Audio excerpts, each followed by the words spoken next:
Hello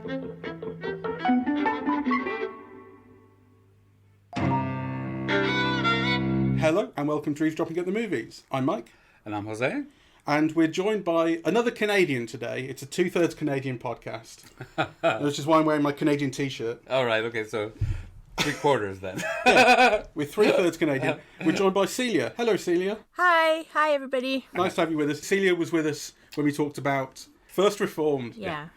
Which was all right. And today, Celia was with us because she really, really wanted to talk about Promising Young Woman. Yes. Which is the last of the Best Picture nominated films that we're seeing. So, Promising Young Woman is a film that's easy to spoil, so I won't say too much because actually the developments in the plot, the revelations as to what's happening and what people's motivations are and all that kind of thing. We're spoiling. Those things are easy to spoil, right? So you've probably heard about it as the film where Carey Mulligan plays a girl who picks up guys in bars for some form of getting revenge on them for being date rapists, basically. And that's certainly partially true, but there's a lot more to it than that. So we are going to spoil everything from now.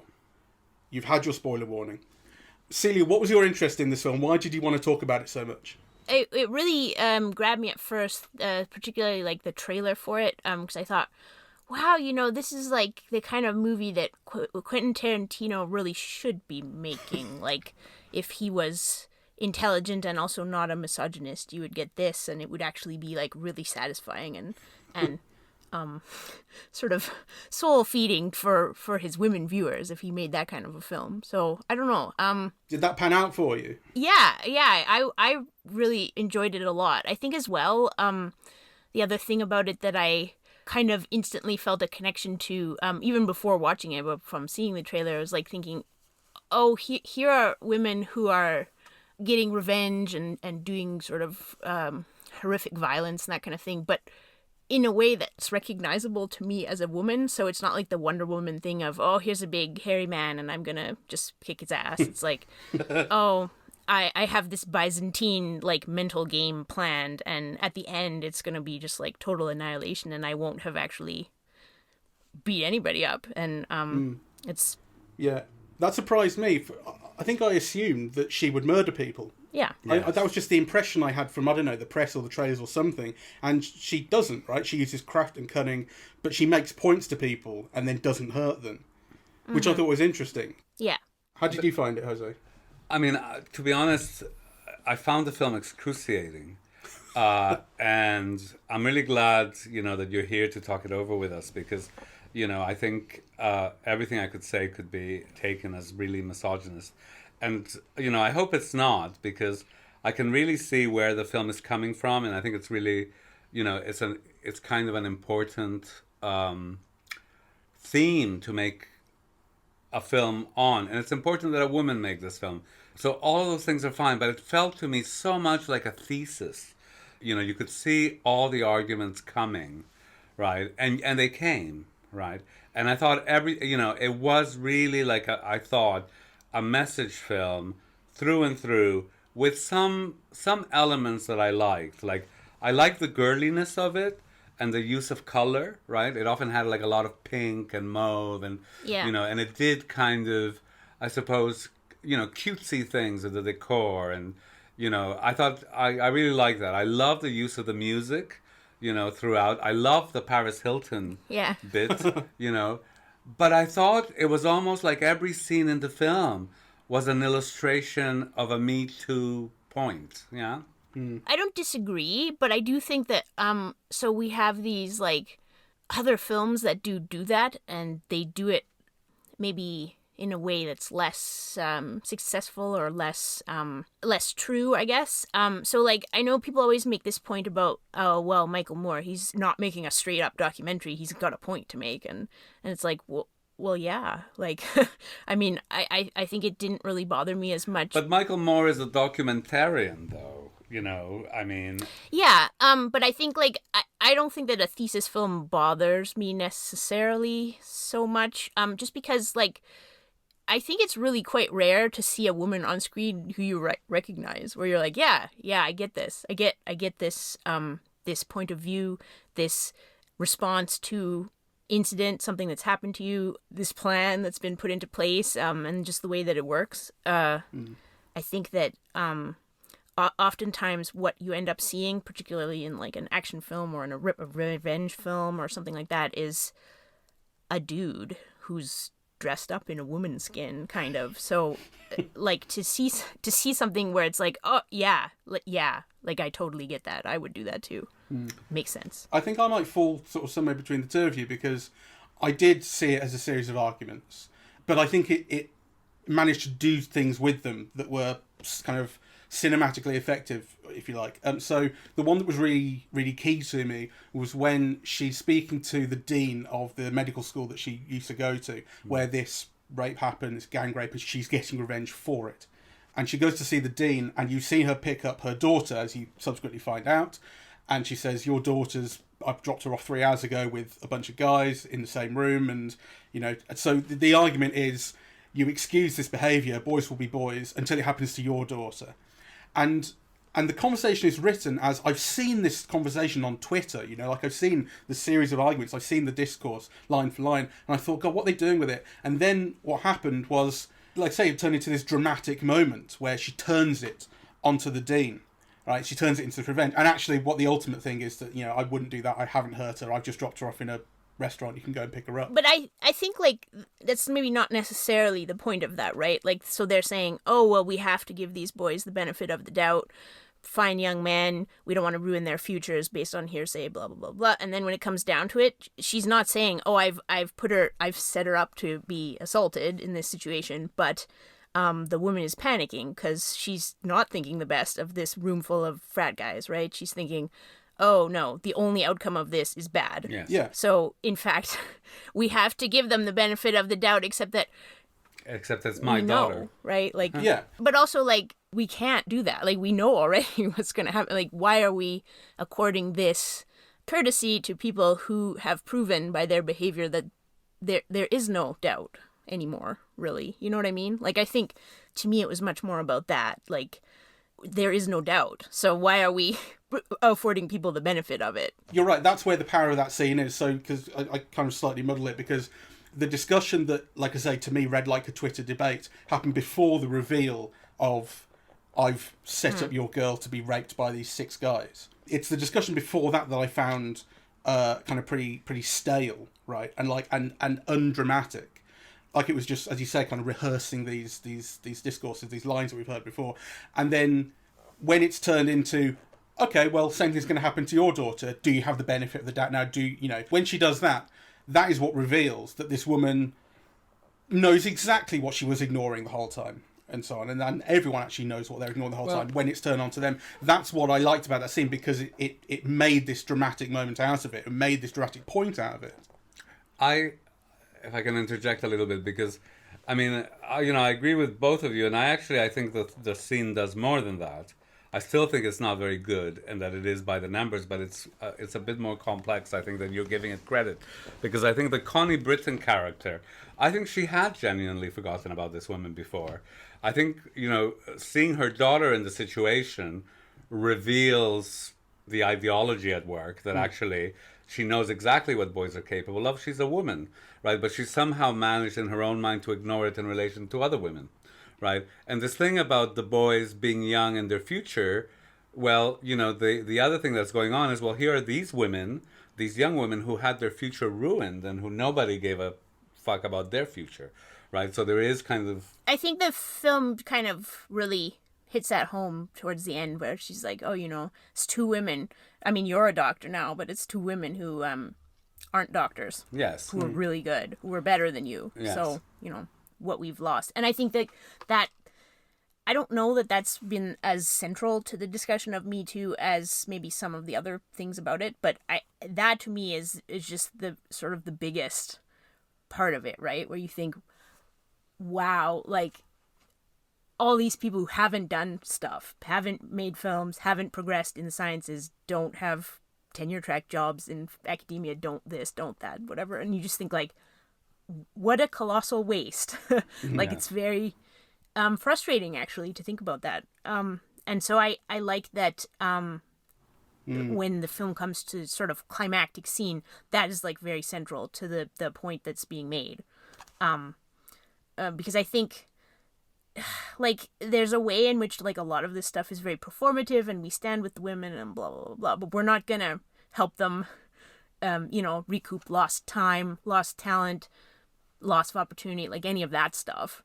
Even before, we're not even gonna prosecute the people who have been perpetrators of all of these injustices or whatever. Like, it's like, oh, it's too late, oh, it's so terrible and stuff. And you just think, like, all of this is just so lost to us, right? Like, so we take all of this time and we have these sort of, I guess, the male victims of Me Too, and we say, oh, how can we enjoy their creative output anymore, and blah, blah, blah, and this is so terrible, and everybody's hand-wringing and bending over backwards to figure out, like, how we can still watch Woody Allen movies and enjoy the stand-up comedy of Louis C.K. and blah, blah, blah, blah, and you think, well, like, what about all of these women filmmakers and women comedians and women writers and and we're never gonna go and look at their work.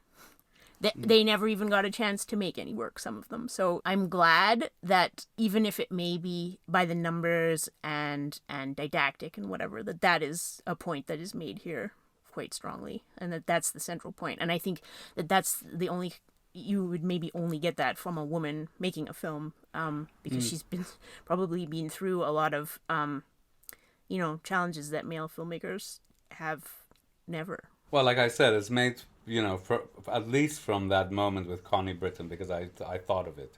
The film made me think of it. I think it's kind of interesting there, just in the sense that they're the two female, I don't want to say participants, but people who haven't been allies who are female, because she has this, like, I'm going to say, like, hit list of people that she has to settle scores with, right? And I think there's a really interesting contrast between the people who are women who have played a part in this incident in the past, and then I'm thinking, like, specifically of Alfred Molina, who's, I guess, was the lawyer involved in the representing the guys and helping them avoid punishment. Yeah, and that incident to me is, like, really kind of interesting, in contrast to the Connie Britton scene, and also the scene with somebody who was one of her classmates who kind of tried to turn a blind eye to things that had happened, basically by being sort of like one of the boys and passing around the this video evidence and laughing at it and stuff, and that the vengeance kind of stops at this point of where somebody saying, I was wrong and I'm sorry. Yeah, and it's a real apology, not like a Twitter apology. Well, that's the main difference, and he's the only one who actually apologizes. Yeah. And so everybody else tries to deny guilt. But I think like that's also, like, very feels very true to me, that all people are looking for is some kind of acknowledgement of past wrongdoing. Like, I don't think people really are like, oh, we should kill everybody who's been involved in something like this or whatever. It's like, if we're gonna do this, let's really do it, and let's uncover the past, find out who's But Celia, I mean, I feel like you're talking about this all as an argument on Me Too, really. And I think, I'm talking about it as a film making that argument. And you could see, the Connie Britton character, the woman who witnessed and let it pass, and so on, as real parts in that argument. You could see the Connie Britton character as being designed to illustrate the point of females and the complicity of females in power, who don't want to rock the boat, right? So, and to me, that really did feel by the numbers and kind of, But I think, I mean, like, each of the little vignettes is numbered. Yes. So, like, I don't really have a problem with it. I mean, it's almost like maybe something out of Godard, where it's like, okay, here are the points, and we're going to work through them in these, like, little but it's not an essay. Scenes, I mean, it's a film. And it's actually the things that happen outside of that are some of the more interesting. So the relationship that she has with Bo Burnham, who's the old school friend who comes back, and this reminds her, or I suppose she's always been remembering it, but it brings to life all the people that she went to college with, because he's still friends with them. And that's when the kind of campaign of vengeance takes form.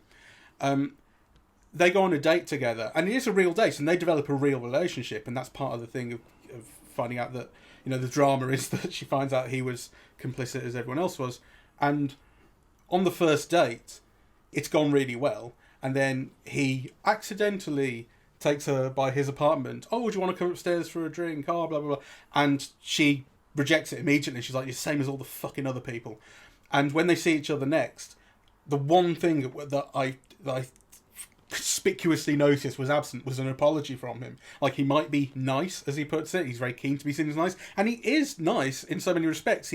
He's affable. You get along with him. He makes good jokes. He's not an evil person. But it doesn't even occur to him to apologise for his behaviour that night. At all. You could easily or equally make the argument that he kind of fits into one of José's little stock vignettes as well. Like, I don't know necessarily that there's anything in the film that's occurring outside of that context, because he represents, like, all the men who are on the side of women, right? And then you find that allyship is frequently kind of disappointing if you, like, you scratch the surface of it at all, right? So, like, yeah, absolutely. Like, not all men, but yes, also kind of all men. So, but I agree with that. I think it does fit into, like, it's a dramatization of the quote unquote nice guy, who turns out to be, you know, not so nice, and he's just the same as all the others, but just in a way less honest about it. But it happens in a more organic way because it's a relationship that travels the length of the film. You have more time invested in it. There's more character in it. Whereas the things that happen in those 4 chapters are more restrictive in that sense, and they feel more like animated sketches almost. I mean, that is a bit harsh. They're better than that. Yeah, I think it has to happen that way as well, though, to make the full point, the full weight of that point, right? So you have people you've known of long standing, and you trust them, and you're very close to them, in love with them, whatever. And then, like, when the reveal comes, it's like, oh my god, you too. Like, so I think that's sort of necessary to make the didacticism of that, or it's like woven into the didactic framework, I guess, that José is talking about. But honestly, it doesn't really bother me. I don't know. It's like, yeah, it's like a cartoon for women. Well, I mean, and this is why like I said, I'm really happy, that you're here with us, because my view of it is that it's almost like one cliche after another, and so I did wonder how women would view it differently, because there's no question. Well, so when stuff happens in your life where you're like, this is a sexist situation, wow, and I recall always that being kind of my first feeling about it, like, angry, because it's like, oh, now I'm living like this literal cliche, and that's enraging. Like, so I think there's a way in which portraying all of the circumstances and the situations in a way that's very sort of broad and is not really making any bones about representing these situations in a very cliched way chimes with your experience of those things, I think. Like, because yeah, to me, that is the part that's the most enraging. You're like, well, now I'm living in someone else's terrible soap opera or something, and how did my life get to this? Like, I had no part in this, and so because of the way that other people conduct themselves, suddenly, I'm not the main character in my own life anymore, and it's very... Yeah, it's kind of frustrating. One of the things that I really liked about the film, as I've sort of suggested, is that she doesn't actually inflict harm upon anyone. There's always this resolution that actually she was taking steps to protect people's safety. She was just putting the frighteners on them, right? So the first few times you see her go to clubs and pick men up, and she pretends to be drunk and then reveals that she's not after they've started putting their fingers inside her. And then she starts confronting them with questions, right? Whereas I was, like I say, I was expecting something like Revenge or something where it's this just violent fantasy of getting violent revenge. And I like that, like, the fantasy is that you can... maybe it's not so great that it's a fantasy, but the fantasy that is enjoyable in the film is that you can win with nous, with brains, and by not going down to their level. Well, what kind of winning? I mean, she dies. She does. Yeah, she does die. But no, I agree with that. I mean, she did die, and I didn't like that she died. But the film at least had it set up that she knew she had everything prepared in the event of my death. So there's this one part that I think is probably the key part.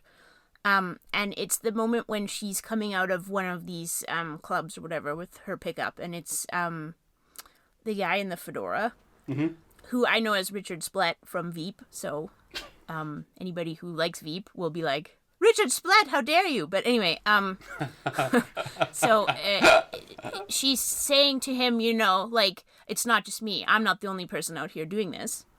So, you know, you want to take a gamble every time you go out? Like, go ahead, take a gamble.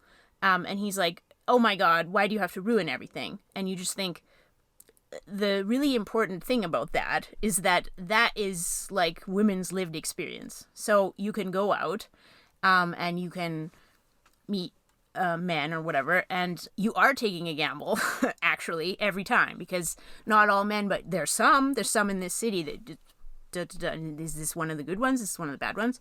And so the success to me of that form of revenge, where she says, you just don't know. You don't know which women are safe to assault and which ones are not, is that it's like, now you're in our position.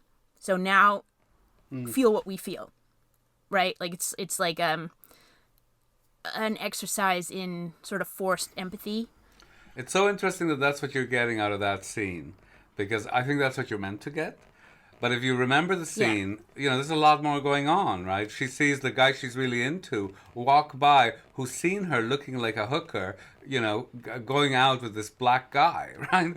Yeah, so the kind of, you know, the scene is kind of full of other dynamics that don't quite just, you know, play that way, right? Like, you know, so it's not just about, you know, there are more women like me. It's that there are more women like me is also, I think, communicated, at least to me, as an experience of loss for her, right? She's just about to lose the guy she was really into, you know, from those actions. So there are things about the film that I just think, to me, don't work or feel wrong. Like, you know, I knew almost halfway through the film that she had to die, right? Like, you know, the conventions of the film are you can't torture people like that, and she is torturing them.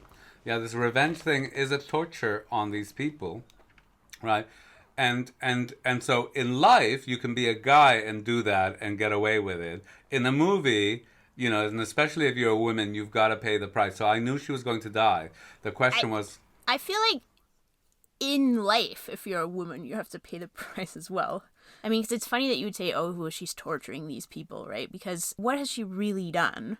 She's made them think or feel the same kind of things that her and her friend Nina have had to deal with, and would have had to deal with if they.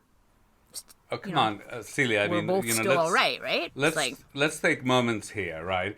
I mean, if you pretend to a mother that her daughter is about to be gang raped in a room without a phone, but she didn't really do that, right? She just said, she made the mother feel that, which should be fine, right? No, but she made the mother feel that, and also she hired somebody to sleep with her friend and give her the impression, you know, that they'd slept together. I mean, those are quite extreme. No, but it's revealed in the thing. He's just... No, yeah, it was revealed in that she asked him to look after her during the night and not sleep with her. Because the implication was, take her upstairs. Blah, blah. You're not listening to me. The question is not whether he did it or not. We know he didn't do it, right, because she says he didn't do it. The point is, she made her believe he had done it. Yeah, for a few days. For several days. Oh. That, to me, is torture. Right. But and how you can excuse it, I mean, is beyond me, really. You know, if you were to do that to anyone in life, it would be unforgivable. So what do they deserve? I mean, these are people who have had no comeback on them or anything like that, no punishment for the crime that they participated in and witnessed. So what's a few days of mental anguish? The only crime that the woman committed, as far as I understand, is that she didn't speak up. Yeah, she didn't say anything. Right. She didn't do anything. Right. So, you know, whereas... No, but she had, you know, the point of view of like, well, you have to expect. You are asking for it. True. If this happens, it's like... I'm not excusing her either. But I think... But I don't think that's a justification for torture. I just think it's funny that you would call that torture, because it's nothing that Cassie and Nina haven't experienced, right? Like, so she's just saying, feel what I feel. And so that's funny that it's like, oh, well, if somebody is imposing that on someone, that suddenly it's torture, Well, because then, the question is that it is torture, and two wrongs don't make a right. So, I mean, that this woman did not behave properly does not excuse somebody else behaving, in a fashion like that. No, for sure. But there's no harm to them, right? So it's just an exercise in forced empathy. Well, like I say, I think I think part of it is that the film conditions you. At least, like I say, this might be just a personal thing, but I think part of it is that the film conditions you to expect worse. Like I say, I expected violence. I expected physical torture. Yes. And that's not what you get. You get this revelation of, no, things are actually okay. I was fucking with you. Yeah. To me, that is implicit, but I think it's part of it. Well, I think that's right, and I think it's an interesting thing about the film, because what was that Charlize Theron film where she went around killing everybody? Angel or Blue Angel or... I don't know. Oh, right, yeah. So I think if it would have been too much like that, it would have almost become like a male fantasy, right? Yeah, absolutely. So I think the tone is difficult, and maybe because it's difficult, I feel the film doesn't succeed, because it does back out each time. Yeah, it goes out of its way to say, oh no, I really didn't do that, right? So it sets up a situation and then kind of, backs out of it by saying, yeah, she's not that kind of person. But like I say, I think that's part of, as you say, okay, let's forget for a moment the fact that she dies and so on. I think that's part of the victory that she has. She does not lower herself to their level. She maintains her... It's a morality she's decided upon, but it's a moral level that's above actually doing these things, and she's able to maintain that. I'm not convinced of that, because the scene that Celia mentioned with the Alfred Molina, the hitman is waiting outside, So it's actually she at that moment decides not to do it because he's apologized. But the guy was outside waiting to do it. So, she hired him, she paid him, right? And, so had she not gotten the apology, who knows? So I think this premeditation that she's holding herself to a higher moral standard, I don't see that as a conscious choice or a choice that she debates within herself. I mean, I think that's just the circumstances that were shown. I think that's a definite choice, because she would choose to do other things otherwise. But that is an interesting scene, because I hadn't considered what that guy was there for. She dies trying to do other things. I know that she dies, but the thing I least enjoyed about the film was that I think it picks up ideas and drops them quite quickly, and it doesn't quite go here. And the one that particularly annoyed me was this idea of picking up men and letting them get close to raping her, and then revealing that, no, she's wide awake and scaring them and so on. Because that's what she's doing before Bo Burnham comes back into her life, before the campaign of revenge gets going. So obviously you can see a line between what she experienced at medical school and the sort of revenges upon these guys that she's doing now. But as to whether she knows them, she does write their names down in a book, but I got the impression that was after she'd done things. Like, I didn't get the impression that she knew those guys before she was picking them up. She was just letting these guys pick her up, and whoever it happened to be, she would do this on. And I found it kind of muddled that this is thematically related, but not in the plot related to the rest of her life. What was the notebook? Because there were some she lettered in red and some in black. And I couldn't understand what was the I think she was just having different pens. I don't think so. You see, I thought the red was like violence or murder or blood, and the other ones were not. What do you reckon? I'm not too sure either, because I know that, like, in the very opening incident of that, the opening scene, when she's like walking home or whatever in the morning, she does seem to have blood on her. And it's like, is that blood or is that just ketchup, right? Like, yeah, so I don't know. And then there's the later one where you sort of see the whole mechanics of the revenge, where it's the guy who is writing a novel, who will be a well-known archetype to all women everywhere. And didn't she also write his name in red? I don't know. So I don't remember. Yeah, I'm not sure either. I'd have to watch it again. I really think that's just code. to it. I don't think there is any significance to the colour of the pens beyond it being a kind of parody of like a girl's diary, like with different coloured pens, except that it's like a revenge diary. I think it has meaning because it only has those two colours. No, there was blue as well. There's black and blue and red. Oh, I didn't see. I don't see the blue. Yeah. We can check it, but I just saw the red lines and the black lines. So I think it has some significance. Yeah, or it wouldn't be shown. It's as simple as that, really. But like I say, I think the significance is it's a joke. It's a parody of, like I say, I'm feeling in my diary the boy who liked me today, except that it's the guy who nearly raped me today and I told him off. There's nothing about the way that her state of mind is represented to indicate that she has a jokey attitude to any of this. I mean, she's suffering from anger and depression. Well, I don't think it's her making a joke. I think it's the film making a joke. I think she does have a sense of humor, to be honest. Well, she does. She does. Yeah, like based on the nature of the revenge, where you think, oh, it's so perfect, and also like women everywhere are laughing at your novel, kind of thing. Like it's just like it's so perfect that it's witness to the fact that like it's like a wicked sense of humor at play. And part of the joke. Part of her sense of humour is knowing these guys better than they know themselves. So when she reveals that she's not drunk with these guys and they start backpedaling and making excuses and saying, you got to get out of here, she knows all of this all along and she knows what the lies that they even tell themselves. And she's just revealing all that. And that is part of why her falling for Bo Burnham and Bo Burnham being revealed to be just another one of these guys is crushing for her. Because she wasn't ahead of him. She's ahead of everyone else. Yes, but again, I don't know. Yeah. I found that all a problem, really. So, I mean, one of the things about the film is none of the guys think they did anything wrong. Mm-hmm. I mean, even the guy who actually did the rape is saying, "I'm a nice guy," right? Like, so, which I think is well. Yeah. I think that there's that scene there where they're sort of talking it over with her dead body sitting there. Yes. And it's like very. Good. Well, I mean, it's a very broad and sort of cartoonish depiction of how that reasoning occurs, right? Like, where it's like, oh, but you did nothing wrong. It wasn't your fault. It wasn't your fault. And he's literally sitting there with blood on his hands, right? And and the way in which people are able to rationalize stuff they've done.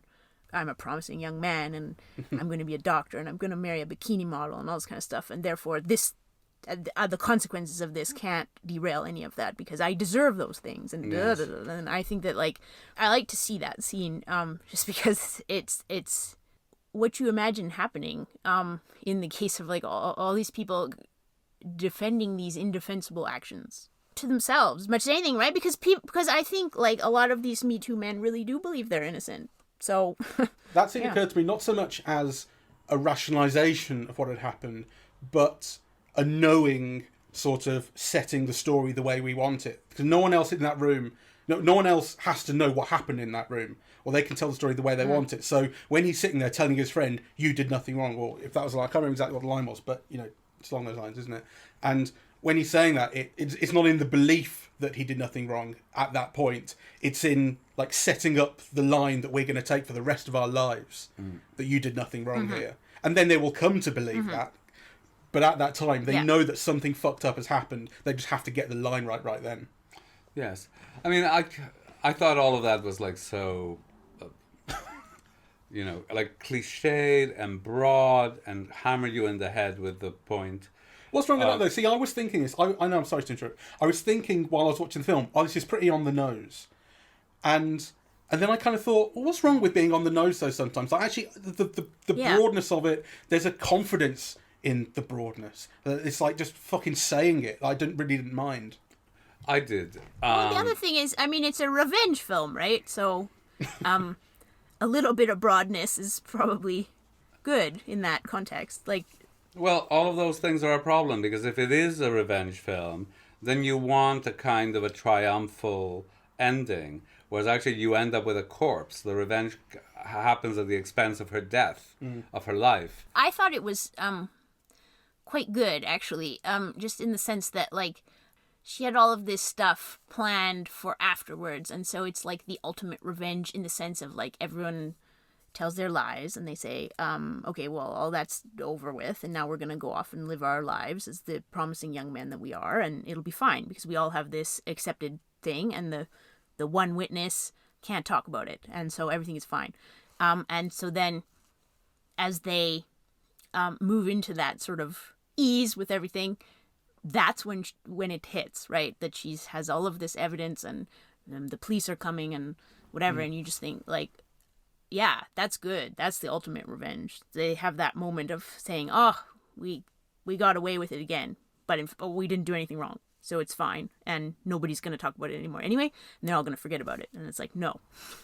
See, I know what you mean, but I am in agreement with Jose that I would much have preferred her to live, and that would have been a better revenge. And up until the point where they're burning her body, I was thinking she will be revealed to not be dead at some point, and she will come back. And then when they burn the body, it's like, oh, okay, so I have to give up on that hope. And so the best revenge you can hope for after that is what she gets. But I'm in agreement that if the film had found a way to not kill her, I would have much preferred that, and it would have been a stronger revenge. Sure, but then you wouldn't have, like, the action is not finished at that point, right? Like, it's not finished until we get to this point of, oh, everybody forgets about it.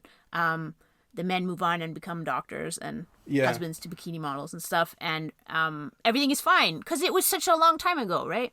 Well, the thing is, what Jose has been saying about it being, a dramatized thesis, and I've been saying to some extent, it's, I think, what I think about that ending, right? Like, I mean, you've completely beautifully explained the idea of how it allows the characters to move on and forget about it, and it comes back, but it is at the expense of this character who I would really have preferred to live and succeed, and at the expense of everyone else. Yeah. I thought, I mean, to me, the most successful thing about the film, or the thing that I liked most anyway, was the almost boyfriend, right? And the way that he's revealed, because, I mean, he was there, but he didn't do anything, presumably. But on the other hand, he is revealed to be part of the boys' club, right? And to be so invested in the boys' club that he's even at the wedding, right? So, I mean, initially he was shocked by the video, right? But not so shocked that he didn't go to the rapist's wedding. So, and I think actually, just his presence in the wedding is something that just reverberates in your mind, right? And I prefer those things that reverberate in your mind than, when they hit you in the head. Point 1, point 2, point 3, point 4. But I'm really a good person. Yeah. I hated that. And I found it, like, cringeworthy, actually. And I hate to say it about this film because, I think it is important. I did value the point of view, actually. I've always believed that who makes movies matters, yeah? And this is very clearly a film made by a woman, and you can tell immediately in all kinds of ways, right? And so I think in that sense, it's important, right? And I want to support it. On the other hand, my experience of watching it was like really cringe. So even though I don't like it, I think it does really interesting things with color and tone and music, yeah? That kind of, there is something original going on here in those terms, right? There's a wonderful shot where she's dressed in pink, and it's got kind of like a mauve, a place where a painting was in the wallpaper, right? I just thought all of that was like really interesting and much more successful. I mean, some of my favorite parts of the film were, those, that were making a point orally and visually, and where things kind of were expressed with, again, that was not the thesis, or that, was not solely about the thesis, right? The dancing to the Paris Hilton song in the pharmacy, I thought that was quite charming, and also like offbeat, really interesting. Yeah.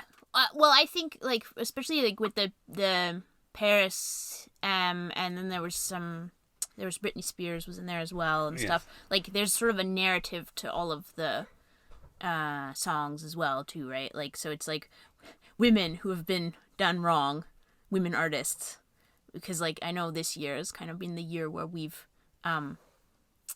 reassessed everything that happened to Paris and to Britney. in 2007 or whenever that was. So that like now they're, yeah, like I know. So I watched her documentary because I have too much time on my hands, I guess. The Paris Hilton one, right? And it was free. And I came out of it thinking, you know, like, wow, I was really sort of complicit in this thing that's like, you know, I was a bad feminist because I was like, ugh, I hate that woman. Like, she's so frustrating and irritating and setting back the women's cause by so many years and stuff. And then to see her documentary and like recognize where all of that came from, what the public persona came out of, the trauma that birthed the socialite that we all knew and hated or whatever. Yeah, it was just a moment where I was like, whoa, you know, as a good feminist, I should probably have realized all of this stuff. And the same with, I think, the recent Britney Spears documentary too, right? Like, everyone's thinking all of a sudden, like,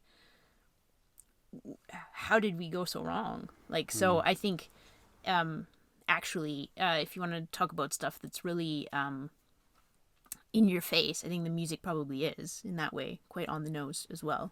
Yeah. I liked the combination of that. And also there's a film school nerdiness, yeah?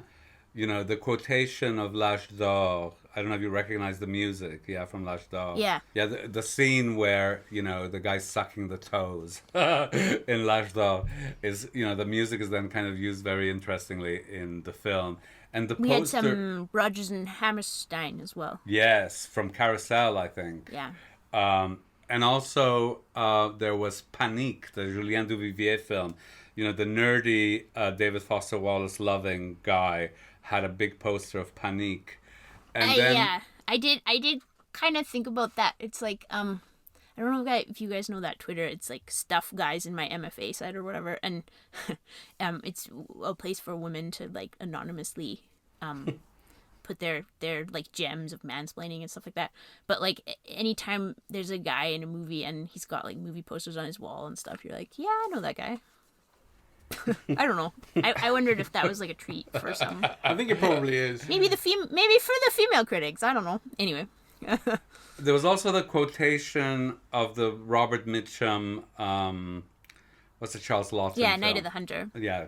So I thought all of those things, you know, were kind of quite interesting. So well, see, Night of the Hunter is interesting to have in this context, right? Because it's another revenge movie, kind of. Yes. And you know, it's like love and hate in a locked in a battle and stuff, but it's ended or redeemed or whatever by like Lillian Gish, yes. Like really strong woman with a shotgun, and that's what ends up, you know, protecting the next generation. And so yes. Yeah, it's an interesting choice as well. Yes. Too bad this film didn't offer such a redemption for future generations. But I just observed, you know, that there is a kind of a very, for me, likable film school geekiness about, you know, some of those choices, right? And actually pop cultural geekiness in general, which I think is also girly and fits in with a particular tone. And that is what I like best about the film. Yeah. Yeah. So overall, then, Celia, what do you make of Promising Young Woman, and would you recommend it? I very much enjoyed it. And like I can acknowledge that it does probably have a lot of problems with it. But while at the same time thinking like, you know, your basic sort of Quentin Tarantino movie, tons of problems with it, but we don't ever kind of hold that against any of them. And yet this was more satisfying in a way because it chimed more with like my lived experience. It reminded me of the things that I love and respect about other women that I know and interact with regularly. It you know, it made me mad. It made me feel like there's so much work that we could do, and like as a call to arms, I thought it was really good. And just as like something for the ladies, something to kind of like give us a bit of soul food, soul satisfaction. I thought it was kind of successful on that level as well. Jose? Well, I didn't like it. I would recommend it, however. I mean, I think the film is not primarily addressed at me. I think it's an interesting voice with an interesting aesthetic that I would like to see work on a film that isn't a by-the-numbers message film. And as always, I sit in the middle, mediocre. Voice of wisdom. Everything in moderation. You know, I think it's an incredibly interesting film and a very valuable one, and it's obviously speaking to people. And there are things that I think are slightly incoherent about the ideas that it brings up and sets down, but I think it's pretty stylish, and I like the energy that it has. And ultimately, I agree with, you know, even though they are sometimes quite dryly put, I agree with the theses sort of on display for the most part, and I think they do lead to dramatic moments, which I didn't expect, and I didn't expect what I think is the key sort of originality, the key twist in it, which is that this isn't murderous revenge. There's something slightly different going on, and I like that. Yeah, me too. I didn't. I wanted her to stab them all, cut off their cocks, turn it into a horror film, but with style. A bit obvious, though, isn't it? A bit obvious. You know? 'Cause like I said, I think you've seen that. If you've seen things like Revenge or whatever, you actually have seen that. I mean, I even thought about things like the Harley Quinn movie, you know, and some of the style I think is comes from the same ballpark of that. And there was something really interesting actually that I read about the Harley Quinn movie, which we never thought of when we were talking about it, which is that in Suicide Squad, when you first see Margot Robbie's Harley Quinn, she's dressed for men to look at, and in her own movie, which we did a podcast on, she looks like she's dressed herself, which is a really interesting way of looking at her I costume. thought that was something that was I mean, it's another of those films that women responded very differently to than men. And I thought that, you know, it was very interesting to read women on the film, because they did love it in a way that I just, you know, initially couldn't understand, really. And it was interesting talking to you, Celia, before we started the podcast, because you were like, men hate this. And, you know, more or less what you said has been borne out. Men hate it. I'm not cliche. So, right. Yeah. Well, thank you very much, Celia. Thanks. We are eavesdropping at the movies, and we are wrong. Apple Podcasts, Google Podcasts, Spotify, SoundCloud, and YouTube. On social media, we're on Facebook and Twitter, and the website is eavesdroppingatthemovies.com. Bye-bye. Bye-bye. Bye. Okay.